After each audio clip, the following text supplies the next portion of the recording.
अभी हम स्टार्ट करते हैं ऑलमोस्ट और लास्ट लेक्चर ऑन रिफ्लेक्शन, ताकि कल से हम अपना रिफ्लेक्शन वाला पार्ट स्टार्ट कर सकें। तो हम रिफ्लेक्शन अभी स्टार्ट कर रहे हैं, लास्ट पार्ट। पहला टॉपिक है, ये मैंने यहां लिखे हैं कि हम इसमें क्या कुछ कवर कर रहे होंगे। पहली चीज है identifying the shape and size of image.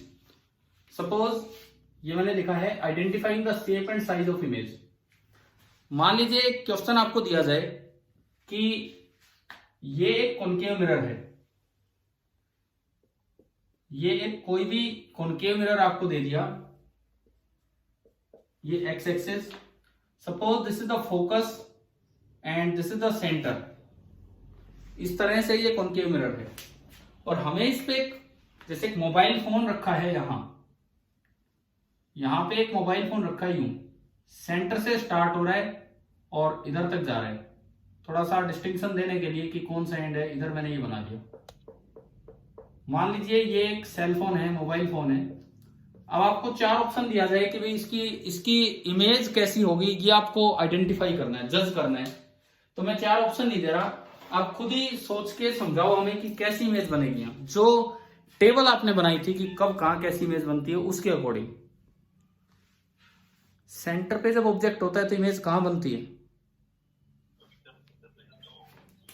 Centre पे जब ऑब्जेक्ट होता है तो इमेज कहां बनती है? सेंटर पे। सेम साइज की बनती है और इन्वर्टेड बनती है। तो ये यहां ये सेंटर पॉइंट था। अच्छा, अगर ऑब्जेक्ट सेंटर और फोकस के बीच में है तो इमेज कहां बनती है? अगर ऑब्जेक्ट सेंटर और फोकस के बियॉन्ड सी, इस साइड, और बड़ी इमेज बनेगी क्योंकि ऑब्जेक्ट पास है, इमेज दूर है, तो मैग्निफिकेशन एक से बड़ा होगा। तो ये ना कुछ ये वाला पॉइंट थोड़ी दूर नहीं, ज्यादा दूर हो जाएगा और उसकी साइज भी बड़ा होगा। तो ये इमेज इस तरह की शेप में बन जाएगी, इस तरह की शेप में। ये जो मोबाइल फोन है इसकी इमेज कुछ मतलब इस तरह का बनेगा आपको यहाँ पे कि यूं इस शेप का आ जाएगा।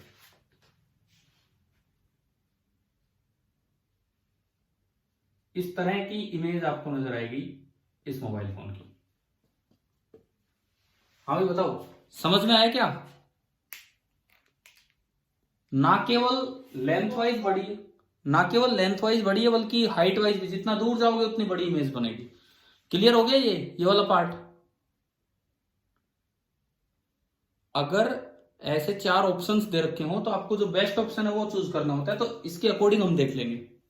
अच्छा, अगर ये मोबाइल घुमा के इधर रख रखा होता तो इस साइड, अगर सपोज कीजिए यही मोबाइल, मैं इसको मिटा दूं, ये हो गया पहला सवाल।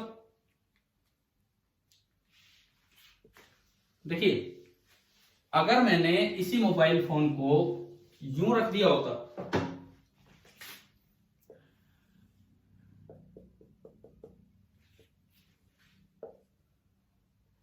इस तरीके से रखा होता कि ये फोकस, ये सेंटर और मोबाइल सेंटर से इधर रखा है यूं, ये सेंटर है। अब इसकी इमेज कैसी बनती? जो सेंटर पे पॉइंट है वो तो सेम साइज की इधर ही बनती, सेंटर पे। अच्छा, जो सेंटर से इधर है उनकी इमेज कहां बनेगी? उन पॉइंट्स की बिटवीन सी एंड एफ, और वो छोटी इमेज बनेगी। बिटवीन सी एंड एफ बनेगी और वो छोटी इमेज बनेगी। तो ये जो इसका साइज होगा कुछ इस तरह से डिक्रीज करता चलेगा यूं, और ये लास्ट वाला पार्ट भी आगे और छोटा होता जाएगा ये। तो ये इसकी इमेज बनेगी। तो अगर ऐसे क्वेश्चंस कहीं मिलते हैं कि आपको केवल चार ऑप्शन से इमेज छांटनी होगी तो कर पाओगे उस टेबल की मदद से? ठीक है, चलिए पहला काम हुआ। अगली चीज, अगला हमने लिखा है कि uses of convex and concave mirror. ये 6 चीजें लिखी हैं इस क्लास में, हम ये 6 चीजें कवर कर रहे हैं। दूसरा पार्ट आप देखिए, सेकेंड पार्ट, कि हम एक कंपैरिजन ले रहे हैं कॉनकेव मिरर का और कॉन्वेक्स मिरर का। हम एक कंपैरिजन ले रहे हैं कॉनकेव मिरर का और कॉन्वेक्स मिरर का। आज पिछले लेक्चर में, सुबह वाले लेक्चर में एक चीज बताई गई थी, जो क्वेश्चन बाद में लिंक भी कर रखा है डिस्क्रिप्शन बॉक्स में, कि उसमें यह था आप ये बताओ, गाड़ी में पीछे का देखने के लिए जो मिरर यूज किया जाता है, कौन सा मिरर होता है? जोगर वाला जो क्वेश्चन करवाया था, कौन सा? कॉन्वेक्स। आपने जोगर वाला क्वेश्चन पूरा कर लिया? मैंने 4 पार्ट्स में से एक पार्ट करवाया था, 2-3 आपके लिए छोड़े थे। किया कि नहीं किया? नहीं किया, अभी तो आवाज ही नहीं आ रही। कोई बात नहीं, नहीं किया तो। लेकिन मैंने जो सॉल्यूशन लिंक किया है वो एनसीईआरटी का सॉल्यूशन है 12th क्लास का, तो उन्होंने केवल एवरेज पोजीशन, एवरेज वेलोसिटी निकाल दी है। हमने आपसे इंस्टेंटेनियस एवरेज दोनों पूछे, तो आप तरीके से वो सवाल पूरा करेंगे ना इस लेक्चर के बाद। ठीक है, देख लो अब आगे सुनो। कॉन्वेक्स मिरर, तो उसका यूज हमने देखा कि used as rear view mirror या side view mirror in vehicles. पीछे की चीजें देखने के लिए, पीछे की चीजें देखने के लिए जो मिरर यूज किया जाता है वो आपका है कॉन्वेक्स मिरर। क्या कारण क्या है, क्यों ऐसा यूज करते हैं उसको? देखो, हमने पढ़ा था कि कॉन्वेक्स मिरर,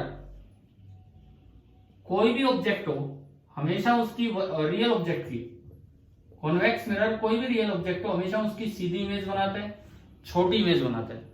वर्चुअल बनाएगा कोई बात नहीं, लेकिन सीधी और छोटी इमेज बनाता है। मान लो गाड़ी में आप चल रहे हो अपनी बाइक पे, स्कूटी पे, किसी पे, पीछे से कोई ट्रक आ रहा है। अब मैं मुड़ के थोड़ी देखूंगा उसे, मैं तो उस मिरर में अंदाजा लगाऊंगा। तो मिरर में मुझे ट्रक पूरा दिखना चाहिए। अब इतना बड़ा ट्रक अगर मिरर में पूरा दिखना चाहिए, तो आप बताओ उसकी इमेज छोटी बनेगी कि बड़ी बनेगी? छोटी। तो मुझे ऐसा मिरर चाहिए जो छोटी इमेज बनाए। दूसरी बात, अगर ट्रक उल्टा दिखेगा तो हमें समझ में नहीं आएगा रोड उल्टा हो गया, क्या हो रहा है क्या नहीं।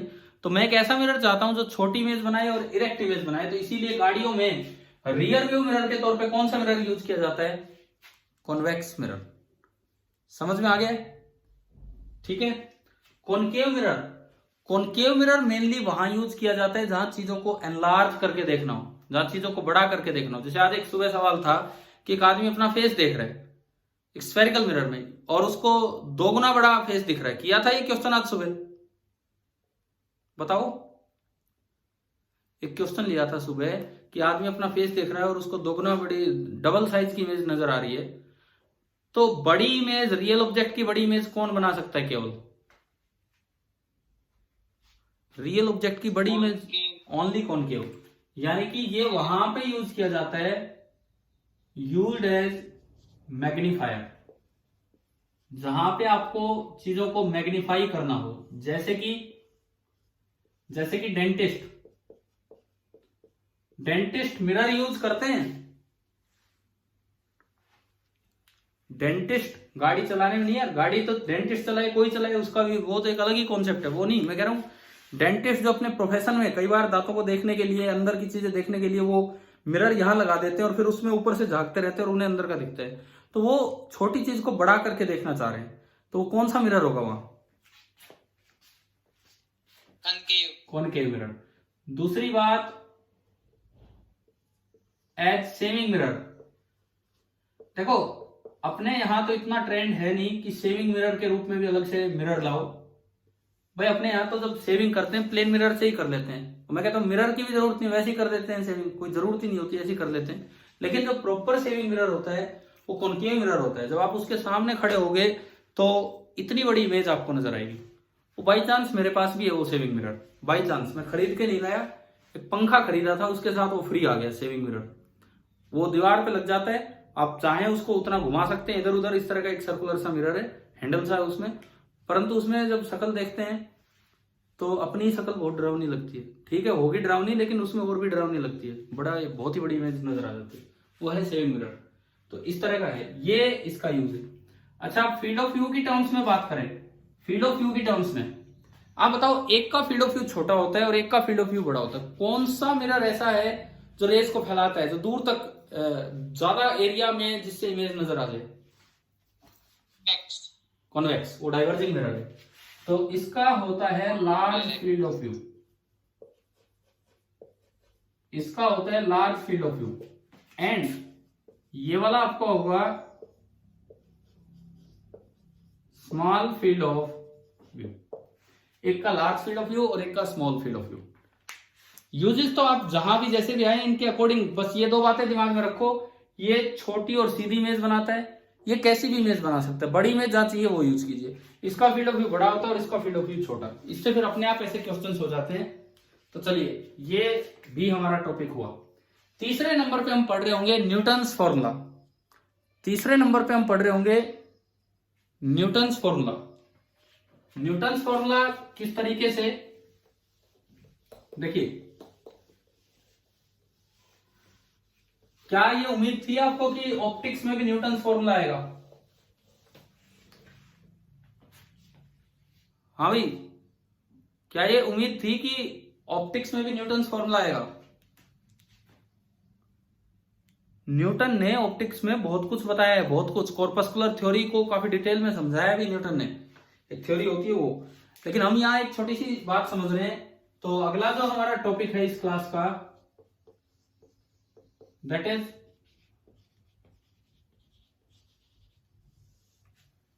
Newton's formula. न्यूटन्स फॉर्मूला देखिए क्या है, मान लो ये कोई मिरर है,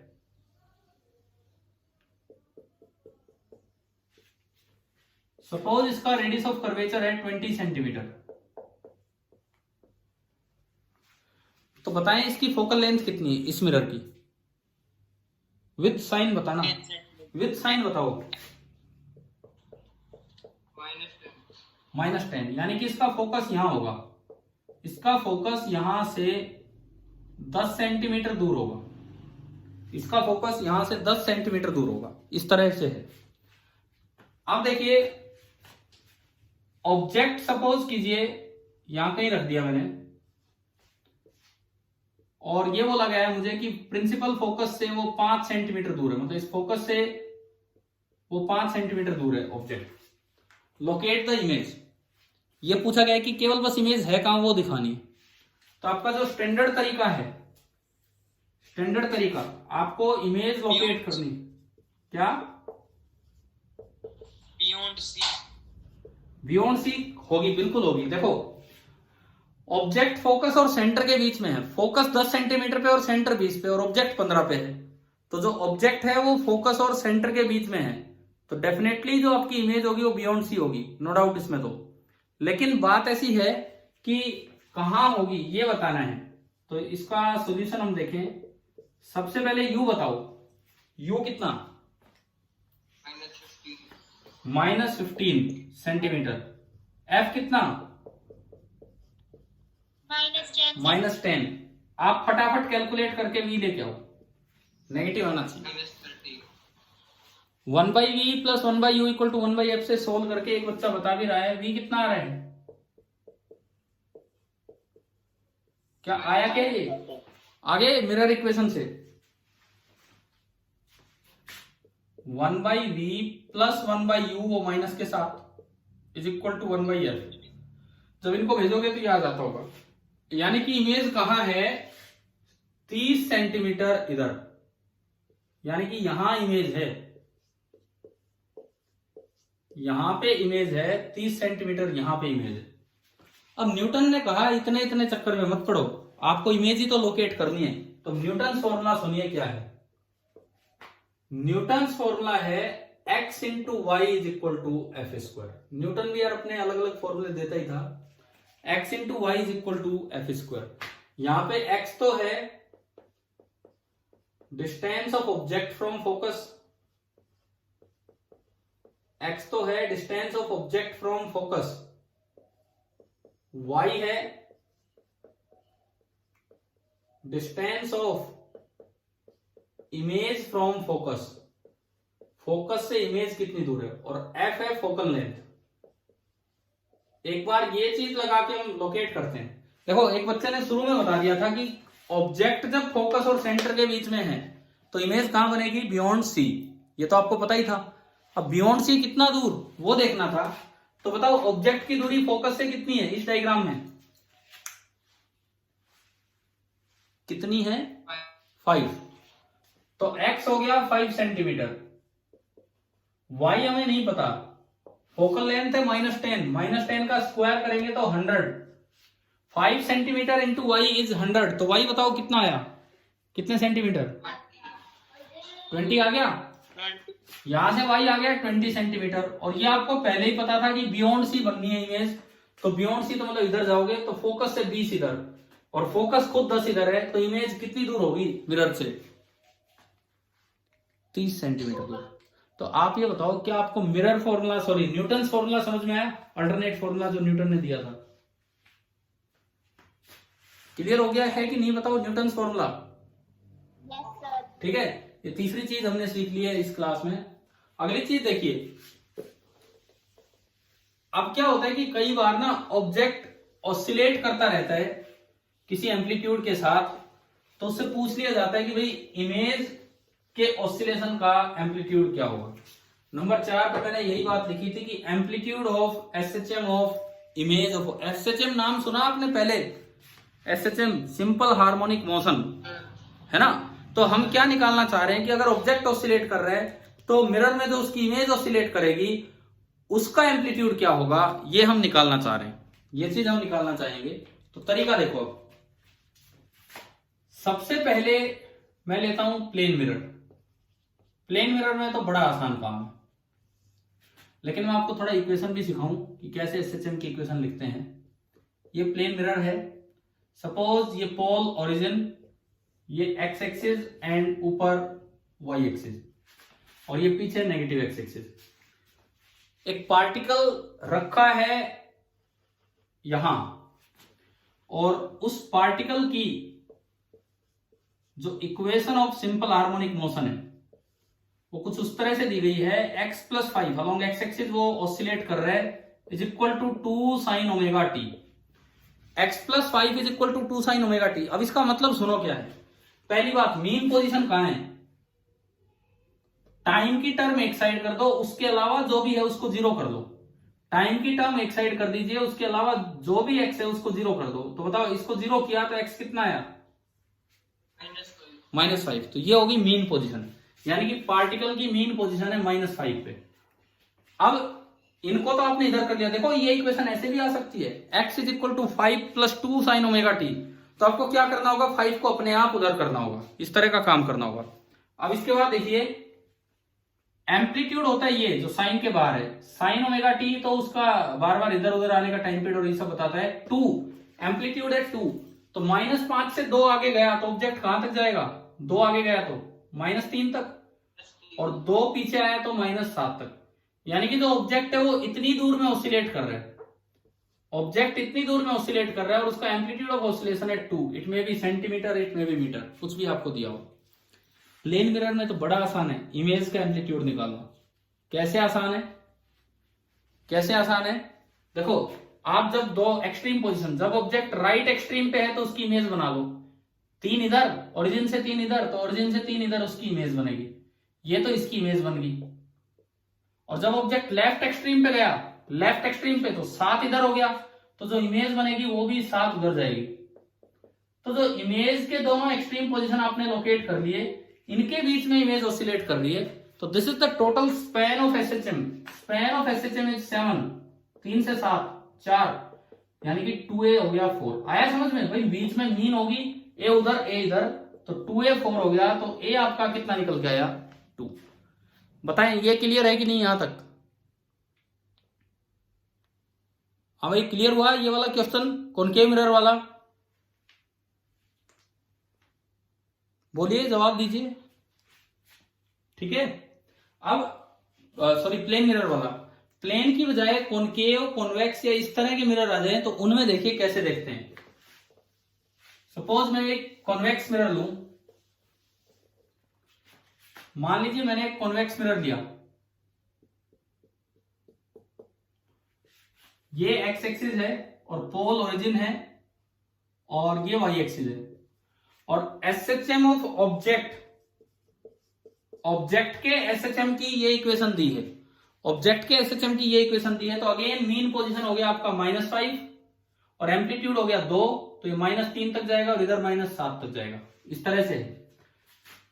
सपोज इसकी फोकल लेंथ आपको दे दी 10 सेंटीमीटर। अब आपसे पूछा जाए कि amplitude of oscillation of image बताओ। ऑब्जेक्ट का तो 2 है, इमेज का एम्पलीट्यूड ऑफ ऑसिलेशन क्या होगा, कैसे बताएं?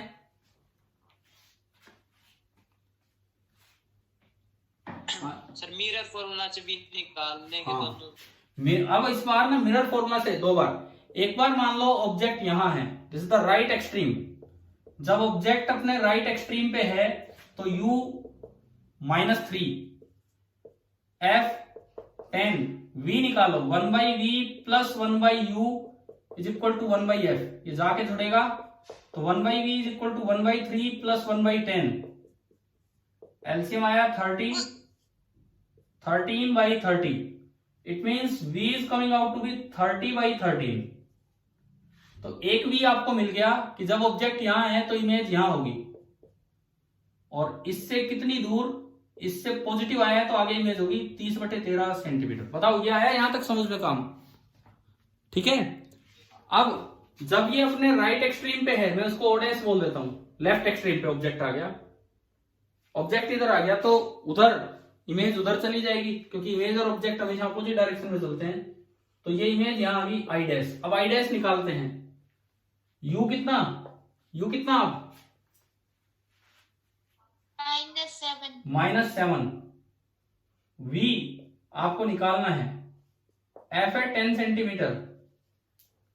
बता दो यहां से वी कितना आ रहा है, 1/v plus 1/u is equal to 1/10। तो 1/v आ गया 1/7 प्लस 1/10। It means 1/v is coming out to be 70 and 10 plus 7 17। तो v आया 70/17 सेंटीमीटर। तो अब जो इमेज बनी वो यहां आ गई 70/17 सेंटीमीटर। तो आप ये बताओ इमेज का जो एसएचएम हो रहा है उसका एम्पलीट्यूड कैसे बताएं हम? मैंने दोनों पोजीशंस निकाल दी।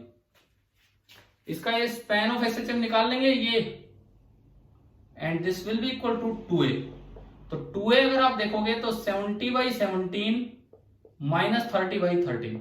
अच्छा हो जाएगा आगे, पहले ये डिफरेंस निकाल लो और फिर उसको 2 से डिवाइड कर दो। तो ये आपका आ गया amplitude of oscillation of image formed by this convex mirror. बताइए भाई, ये वाले क्वेश्चंस हो जाएंगे इस तरह के, ठीक है। ऐसे कोई कॉनकेव मिरर पे है तो कॉनकेव पे भी सेम वही तरीका है। ये हमारा हुआ चौथा काम, इस तरह से ऑसिलेशन में कैसे इमेज ऑसिलेट करेगी। प्लेन मिरर हो तो डायरेक्ट वही आंसर है एम्पलीट्यूड का, जो ऑब्जेक्ट के एम्पलीट्यूड है। नेक्स्ट है determination of approximate focal length. Next topic is determination of approximate focal length of a mirror. कोई भी मिरर है, आप अपने घर पे लैब में कहीं भी उसकी अप्रोक्सीमेट फोकल लेंथ निकाल सकते हो। कैसे? लेकिन वो एग्जैक्ट नहीं, अप्रोक्सीमेट होती है। कैसे? आप मिरर लीजिए, उस पर इस तरह से बाहर से रोशनी आने दीजिए। रोशनी मतलब सनलाइट आ रही है, तो सन तो बहुत दूर है, इसका मतलब वो जो ऑब्जेक्ट है वो हमारा इन्फिनिटी पे है। अब जब ऑब्जेक्ट इन्फिनिटी पे होता है तो इमेज कहां बनती है? फोकस पे। तो आप क्या करेंगे, कहीं भी एक कुछ दूरी पे आप जैसे कोई स्केल ले लिया, एक स्केल लगा लिया आपने, दीवार के साथ एक स्केल लगा दिया, ठीक है, दीवार के साथ एक स्केल लगा लिया, एक मिरर लगा लिया, मिरर पे रेज आने दीजिए और फिर यूं देखो, या फिर किसी तरह से दीवार के साथ स्केल लगा लिया, एक मिरर ले लिया, मिरर पे रेज आने दो और उसको इस तरह से मिरर को इधर उधर करो कि दीवार पे एक पॉइंट सा स्पॉट जाके बने, यानी कि आपने सारी रिफ्लेक्टेड रेज को फोकस कर दिया इतनी दूर पे, और उस वक्त मिरर से दीवार की दूरी नाप लो, वो जो होगी वो अप्रोक्सीमेट फोकल लेंथ होती है। लेकिन एग्जैक्ट फोकल लेंथ नहीं होती है, कारण एग्जैक्टली तो इमेज इन्फिनिटी पे होती ना, ऑब्जेक्ट इन्फिनिटी पे होता ही नहीं है ना भाई। सन भी हम बोलते हैं सोलर ऑर्बिट जितनी दूर रेडियस के दूर है, वो जो मून जो है लूनर ऑर्बिट वाले दूरी पे है, तो वो भी तो फाइनाइट पे ही है। हम बोल देते हैं बहुत ज्यादा, लेकिन है तो फाइनाइट पे। तो उनकी जो इमेज बनती है वो अप्रोक्सीमेटली फोकस पे बनती है, बिल्कुल फोकस को टच नहीं कर पाती। देखिए समझिए एक बार, होता क्या है कि ये एक्स एक्सिस है, ऑब्जेक्ट अगर बिल्कुल ही इंफिनिटी पे होता तो इमेज फोकस पे बनती। अगर ऑब्जेक्ट इंफिनिटी से सेंटर की तरफ चल पड़े तो इमेज कहां बनेगी? फोकस से हाँ। तो अब मान लो ये एक बड़ा सा ऑब्जेक्ट है, बड़ा सा ऑब्जेक्ट रखा है, सन है मान लो।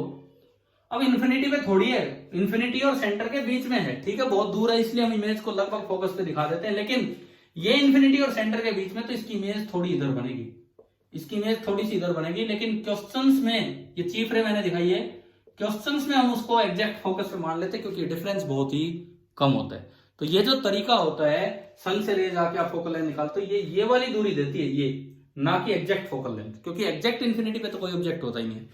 अब प्रिंसिपल ऑफ रिवर्सिबिलिटी कहता है कि जहां इमेज अगर आप वहां ऑब्जेक्ट रख दो तो इमेज की जगह पे अगर आप ऑब्जेक्ट रखते हो तो जहां ऑब्जेक्ट था वहां इमेज बनेगी। अगर आपने यहां ऑब्जेक्ट रखा तो इमेज बहुत दूर बनेगी, अगर आपने यहां ऑब्जेक्ट रखा यहां तो इमेज बहुत दूर बनेगी। इसके रेस्पेक्ट में इन्वर्टेड इमेज है, इसके रेस्पेक्ट में बहुत बड़ी इमेज है। लेकिन अगर एग्जैक्ट फोकस पे रख दोगे तो इमेज ऐसी जगह पहुंच जाएगी जहां आप कभी नहीं देख सकते। अब जैसे बुक में हो सकता है दिया हो कि अगर फोकस पे ऑब्जेक्ट है तो इमेज हाईली मैग्नीफाइड बनती है, रियल बनती है, वो तब है जब ऑब्जेक्ट थोड़ा सा आगे हो। अगर फोकस पे ऑब्जेक्ट होगा तो इमेज हम बता ही नहीं सकते कैसी बनेगी, पता नहीं कहां बन रही इमेज, क्योंकि पैरेलल रे उधर भी इंफिनिटी पे मिलती है, इधर भी मिलती है। तो उधर देखोगे तो रियल इमेज, इधर देखोगे तो वर्चुअल। लेकिन अगर फोकस से जस्ट इधर है, जस्ट थोड़ा सा इधर, तो इमेज नियरली इंफिनिटी पे बनती है और रियल बनेगी और उसका साइज बहुत बड़ा होगा। तो ये प्रिंसिपल ऑफ रिवर्सिबिलिटी पे बैठता। लेकिन अब हम आते हैं आखिरी काम पे, रे डायग्राम। रे डायग्राम जो है ये हो सकता है कि आपने छोटी क्लासेज में भी कभी बनाए हो। क्या 8 तक बनाए रे डायग्राम? क्या 8वीं क्लास तक हमने रे डायग्राम बनाए क्या 8th में? चलिए अभी सीखते हैं, 1-2 डायग्राम सीखते हैं, फिर बाकी आप करेंगे किस तरह से होते हैं। देखिए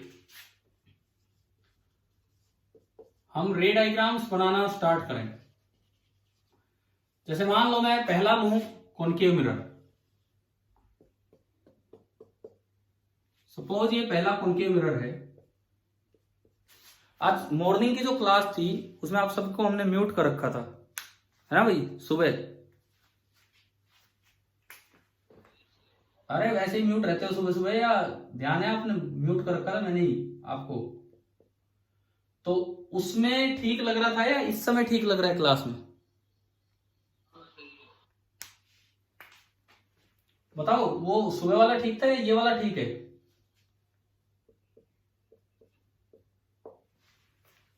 अरे बोल रहे हो क्या कुछ? देखो रे डायग्राम बनाते हैं, रे डायग्राम बनाते हैं, ये फोकस, ये सेंटर। अब हम पहले कहीं ऑब्जेक्ट रखते हैं। ऑब्जेक्ट मान लो मैंने बियॉन्ड सी रख दिया, सपोज मैंने ऑब्जेक्ट रखा बियॉन्ड सी। अगर मैं बियॉन्ड सी ऑब्जेक्ट रखता हूं तो हम देखना चाहेंगे कि उसकी जो इमेज बनेगी अपनी टेबल के अकॉर्डिंग, जो हमारी टेबल थी उसके अकॉर्डिंग, अगर सी से और इंफिनिटी के बीच में ऑब्जेक्ट है तो इमेज कहां बनेगी? सी एंड एफ के बीच में, सी एंड एफ के बीच में बनेगी, इन्वर्टेड बनेगी और छोटी बनेगी। एक बार कंफर्म करते हैं ये चीजें, क्या ऐसा होता है कि नहीं होता है, कंफर्म करते हैं हम ये चीजें। मान लो आपने यहां कोई ऑब्जेक्ट रखा, कोई भी एक फाइनाइट से साइज का एक ऑब्जेक्ट रखा ए बी। अब देखो रे डायग्राम सुनिए कैसे कैसे बनाए जाते हैं। ये आपका एक मिरर है, हम कंसीडर करते हैं कि this is the mirror of small aperture, ये हम मान के चलते हैं। तो आप 2 रेज सफिशिएंट है, 2 रेज सफिशिएंट इमेज बनाने के लिए। आप सबसे पहले बी की इमेज बना दो। आप सबसे पहले क्या करें? बी की इमेज बना दो। एक रे आप लीजिए parallel to principal axis.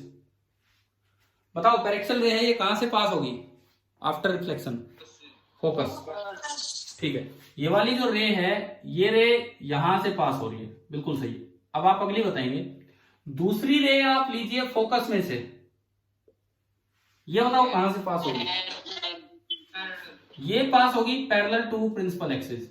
2 reflected ray जहां भी बनेगी वो आपकी इमेज बन जाएगी।